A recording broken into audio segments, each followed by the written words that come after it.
let's see your beliefs and put you on a polygraph at the same time, because this is one of the things that is lacking so much in our 21st century society, is this ability just to be honest with ourselves. We want to rationalize.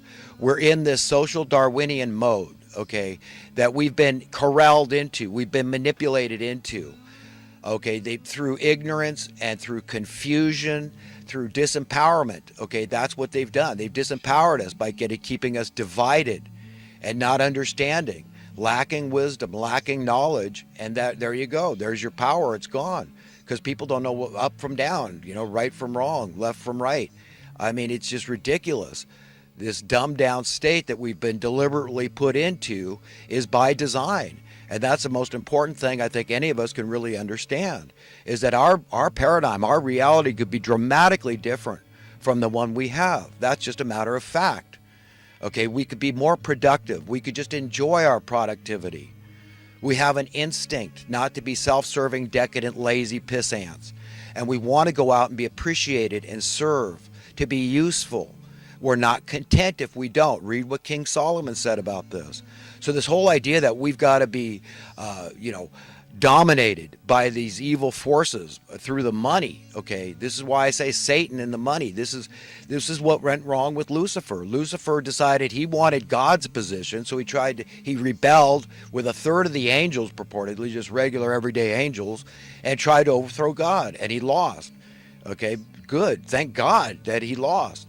But this is the attitude. It's a spirit. So it's okay to love Lucifer, okay, as, this awesome being that God created Lucifer. Let's remember, this is out of the mind of God this being came. But he rebelled. He decided, you know what? Not your rules, my rules. And that could not be. That could not be in heaven. So here it is on earth working itself out. Okay, whatever. These are metaphors, literal, it doesn't matter. Okay, whatever you want to believe, it's just that same principle, that same idea. And the spirit thereof has been just wreaking havoc on the earth since the beginning of time, as far back as recorded history. The Adam and Eve, the forbidden fruit that we ate, the knowledge of good and evil, the fall of man, and the curse that befell us. Okay, how everything went to hell in a handbasket after whatever happened. Maybe it was inbreeding with demons, so it got in our DNA. That's why it's taking these thousands of years for God to work it all out in his time, to do it gently, but, not being an ogre, not being... This is the thing, that Lucifer has free will, and God still wants to forgive people that have followed that path. Okay, that's what the beauty of God, the mercy, the compassion, the empathy reaches to the heavens. That even, people got to know that even if you've killed people, which is right, that's the worst thing that we can think of doing to another human being, is kill them. But even that's forgivable, because like it's written, to God all are alive. So you can't really kill anybody. That's super good news, that it's just a temporal thing, that everyone that ever lived and died will be resurrected and given a new body, a new chance.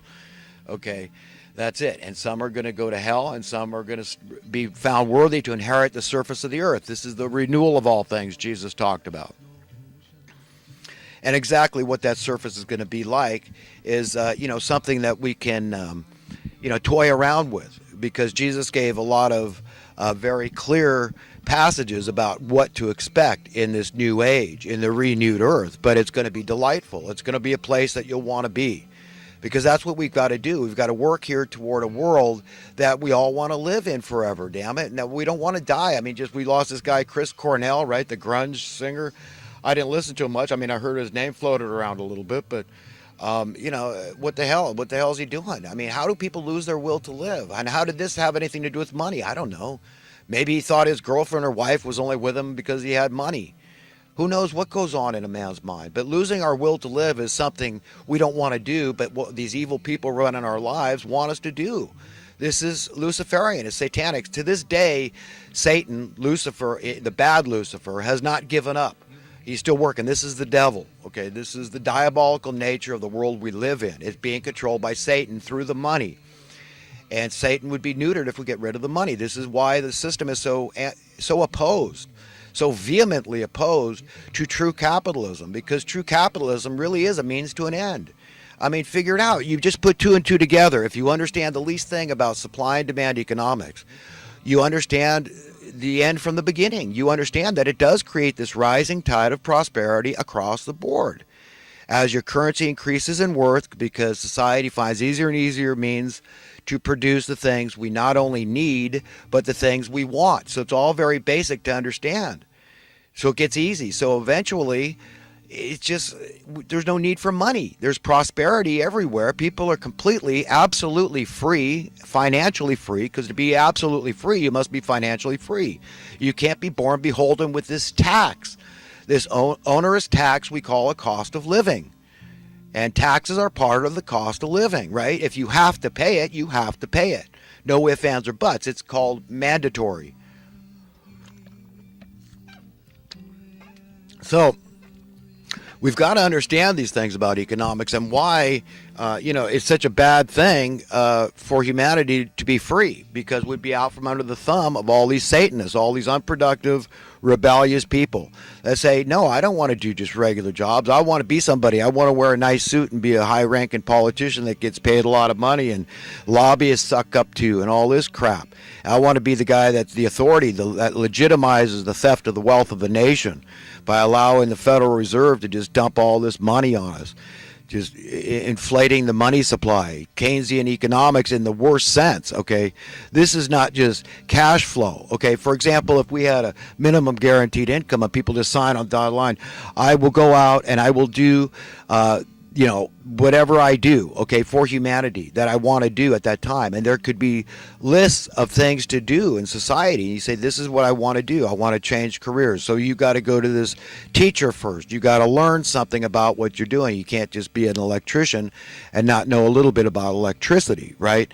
You understand there's reasons why we've got higher education and teachers and learning and all this. It's very important. I understand that. And everybody else needs to understand that. But what I'm saying is that if you're a landscaper and you want to go out, this is what you enjoy doing, beautifying yards, then there's a list of yards to go take care of, okay? And you go online, you say, okay, that's the one I want to do today. You could drive around and you could pre-plan, say, yeah, I wouldn't mind working in that yard, whichever one needs it, okay? It's not done because the homeowner can afford to have it done or is out there and they're very energetic and after work they have time to go and take care of their yard work or do it on the weekends. Okay, so the yard goes to pot because somebody can't afford to take care of their yard. They don't have the wherewithal, okay? Maybe they're handicapped and they're poor, so they can't take care of their yard. That's a yard I want to take care of. Okay, I don't want somebody to pay me. They're privileged. They get to go take care of a yard that doesn't even need to be taken care of. That's in, mint condition, right, so to speak. You understand where I'm coming from? I mean the things I'm saying. I say let's all be ready to be honest and say, at least if it is God's will that we have this kind of world, let's work toward it through true economics. And that starts with understanding and defining what I'm talking about in supply and demand economics. Define things like progress. What is progress? Social, economic, and political progress. Let's define it. It means a rising standard of living across the board. It means less burden, monetary burden, not more. Okay, so my whole life, all I've seen is regression since they murdered JFK, who was a good American. He was an egalitarian. He believed in prosperity, and you see where it got him, okay? He was already circulating a competing currency, fully ready to supplant the Federal Reserve notes, okay? This is the reality. These are the facts you don't hear from the mainstream media. So it's so nice to be utterly independent information. I don't have to worry about offending anybody, okay, because I say everything I want to say. I'm a good American. I adhere to the First Amendment. And in the process, I don't need to be mean. I don't need to taunt. I don't need to tease. I don't need to do any of those things. I don't need to deride anybody, okay? But I see that a lot. I see it even on InfoWars sometimes. They want to, the libtards and all this stuff. I don't think it's helpful, okay? The main thing is you have to respect people. And I think you need, older reporters in there that have empathy, that could go in and I can have a conversation with a crony capitalist, but he's got to stay put too while I get out what I've got to say, because I know what I'm talking about. I know why the things that have happened in the short American history we have, why they've happened, how it all relates to Satan and economics, evil economics of division. That's what this wealth and income disparity is. Disparity just means division. What do you think? You're not going to have class warfare? What do you think? You're not going to give birth to a lot of communists and socialists? What do you think? When they see all this inequality, that's what it is. Inequality, it's division, it's disparity. Okay, that's all we've seen from crony capitalism. It's the opposite of capitalism. The opposite. There could not be a more opposite economic philosophy than crony capitalism. It's evil, okay? If it's going to create the situation down in Venezuela, and I hear people talking about it, Paul Joseph Watson was, I believe it was his piece where he was talking about what these evil New World Order types want to do in America, okay, if they're allowed to do it, it's going to make Venezuela look like a walk in the park, okay, to use his term, okay? But yeah, I mean, that's it. It's going to, we're already in the Great Depression. People don't understand it yet. Okay, the rubber hasn't met the road yet. Okay, this economic mess that we're in has its own legs. It's got momentum. It's got inertia. It doesn't want to stop. It's like a train chugging down the tracks. And Trump has to, first of all, slow that train, is what I believe he's trying to do right now. And then when it comes to a stop, God knows when in the future, but don't put the man under pressure. Let him do his thing that God appointed him to do, allowed the American people this opportunity to get done and to fight these people. Because like other people like Alex Jones will say, that God appoints people, us, just regular, flawed, sinful people, to do his work. It doesn't mean we're going to succeed. It just means we can't shrink away from it. We can't cower from it. We've got to step up to the plate. When God says do something, we got to do it.